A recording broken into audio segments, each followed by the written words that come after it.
দল ঢাকা যুবদল নেতা বিএনপির সাবেক সাধারণ সম্পাদক সহ সাধারণ সম্পাদক সাগর ভাইকে দুটি কথা বলার জন্য বিশেষভাবে অনুরোধ করছি। বিসমিল্লাহির রহমানির রহিম। আজকের এই জলঢাকা ঐতিহাসিক 0 পয়েন্ট মোড়ে দীর্ঘ 17টি বছর পর আমরা বাংলাদেশ জাতীয়তাবাদী দল বিএনপি নির্যাতিত নিপীড়িত হয়েছি। আজকের একটি ঘটনার কারণে আমাদের নেতা অর্থাৎ আমার ছোট ভাই, সে কিন্তু এখন নেতা অর্থাৎ জলঢাকাবাসীর নেতা, সে থানায় গিয়েছে, সুন্দরভাবে তাকে কথা বলেছে।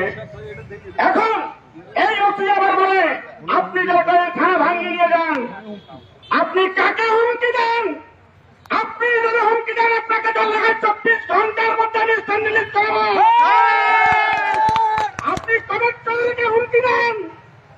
আপনি কত বড় ব্যাপার মনে হচ্ছেন? কমিট চৌধুরীকে আপনি হুমকি দেন।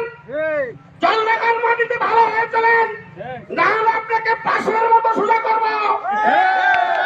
কমিট চৌধুরী যদি ডাকতেন এই জলঢাকার মাটিতে লক্ষ কোটি মানুষ জড়ো হবে। সেই কমিট চৌধুরীকে আপনি কি পাইছেন? কমিট চৌধুরী কি সন্ত্রাসী? কমিট চৌধুরী কি আপনার কাছে চাঁদাদারি করছে? আপনি থানা ভাঙ্গার অনুমতি দেন, মানে কমিট চৌধুরীকে কি আরো একটা ফাঁসানোর পায়তারা করেন? আর আওয়ামী লীগের গুন্ডা বাহিনীরা এখনো প্রকাশ্য ঘুরে বেড়ায়, আপনি তাদেরকে গ্রেপ্তার করেন না। আমার নেতা মনোমানব লক্ষ্মীর চৌধুরী সুযোগ্য পুত্র সাবেক সকল পৌর মেয়র কমিট চৌধুরীকে আপনি হুমকি দেন। তাই আমি সকল মিডিয়াদের কাছে বলতে চাই, এই জলঢাকা থেকে 3 জনকে সরাইতে হবে আওয়ামী লীগের দোষর। এক হচ্ছে ওসি, এ হচ্ছে কন্টেন্ট ক্রিয়েটর হওয়ার জন্য। কোথায় কোথায় শুক্রবার নামাজ পড়ে যায়, কি করে ওই এলাকার চোরা যারা জুয়া খেলে তাদের সঙ্গে আঘাত করে আসে ভাইয়ের আমার। দ্বিতীয় কথা হলো উনি আসিয়া জলঢাকায় যে সব কার্যক্রম শুরু করছে তাতে চোর গুলাকে ধরে নিয়ে আসে, এটা আমরা স্বাগত জানাই। কিন্তু এখনো এই জলঢাকার মাটিতে আওয়ামী লীগের লোকজন কিভাবে চুয়া করে, এটা তার কাছে আমার প্রশ্ন। আপনারা যারা এখানে জার্নালিস্ট আছেন তাদের কাছে আমার বিনয়ের সাথে অনুরোধ, আজকে আপনারা আপনাদের কলম যতটুকু জোর আছে, যেহেতু আমাদের নেতাকে এ ধরনের মানে সন্ত্রাসী কার্যকলাপ এবং হুমকি দিয়েছে, 24 ঘন্টার মধ্যে হাসান এসআই সিরাজুল এবং এই ওসির নাম আমার জানা নাই। একে আমি একদিন একটা কথা বলেছিলাম, এই বেটা ফির আমাকে বলে থানায় আপনার কি কাজ? আরে বেটা আমি জলঢাকার সন্তান, আমার কাজটা থেকে বড় ওসির কাজ থাকবে? আমি কোন পরিবারের সন্তান বেলা দিয়ে বলছিস? আর কমিট চৌধুরীকে তুই হুমকি দিস? আমি ডাক দিলে হয়তো 2000 লোক আসবে আমার এলাকা থেকে, আর কমিট চৌধুরী ডাক দিলে 50,000 লোক এই 0 পয়েন্টে সমাবেত হবে। নাইলে দিন আগের মতন দিন হইতে অন্য মতন।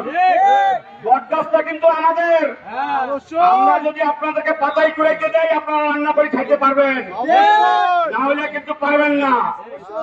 তার একটি সিদ্ধান্ত এক কথায় চূড়ান্ত করার চাঁদাবাজ করে কোথাও রাখা যাবে না।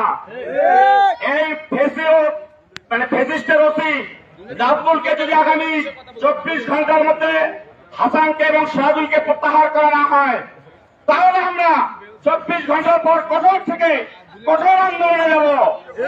ইনার পত্রিকা ইনার কাহিনী একটা শোনেন, মজার কাহিনী।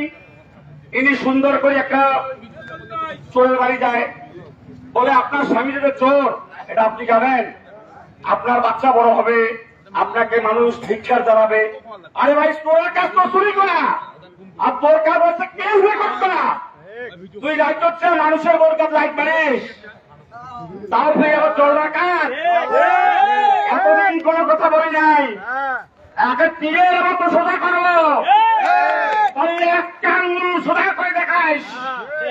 আর আমি তো স্বাগত তুলের কথা একটা বিএনপির কর্মীর গায়ে তুই হাত দিয়ে দেখিস, আমার কমিট চৌধুরীকে তুই হুমকি দিস, তুই এত বড় মায়ের আর একদিন যদি কোন তোর মুখে বাজে কথা শুনি 24 ঘন্টার মধ্যে, তাহলে হয় তোর দিন নাহলে আমাদের দিন। আমরা এখান থেকে নয়, আমরা কেন্দ্রীয় বিএনপির আমাদের যারা নেতা, আমরা সকলকে আজকে অনুরোধ করব, আমাদের সফল মেয়র কমেট চৌধুরী যে কোনো একটি কাজে থানা গিয়েছিল, তাকে কি কারণে এই অতি থানা ভাঙার হুমকি দেয়? কমেট চৌধুরী কি সন্ত্রাসী? কমেট চৌধুরীর সাথে খারাপ আচরণ করে সে থানা যাইতেই পারে। আরে ভাই, একটা রিস্কা লোক তো কেস হইলে তো যাইতে পারে। আমাদেরকে আওয়ামী লীগের লোকজন বলছিল যে একটা করে বিএনপির নেতা কর্মী বেড়াইবেন, একটা করে পাও খুলে করে দেব। আর এখন যদি কমেট চৌধুরী ইচ্ছে করে আপনাদের পাও ধুলে করে দিবে। কমেট চৌধুরীকে নিয়ে কোনো বাজে মন্তব্য করবেন না। কমেট চৌধুরী ভালো আছে, ভালো থাক। আমি সবারই সুস্বাস্থ্য কামনা করে আমি পরিশেষে একটি কথা বলতে চাই। আগামী 24 ঘন্টা আমি সময় দিয়েছি। আমার ছোট ভাই, আমার লিডার হামিদ ফজল কমেট চৌধুরী 24 ঘন্টার মধ্যে যদি 3 জনকে প্রত্যাহার করা না হয়, তাহলে আমরা কঠোর থেকে কঠোর আন্দোলনে যাব। শহীদ জিয়া আমরক, খালেদা জিয়া আমরক, তারেন্দ্র অহংকার, তারেক জিয়া জিন্দাবাদ। দেশ হবে কলকাতায়, ফয়সালা হবে এই জনতার রাজপথে।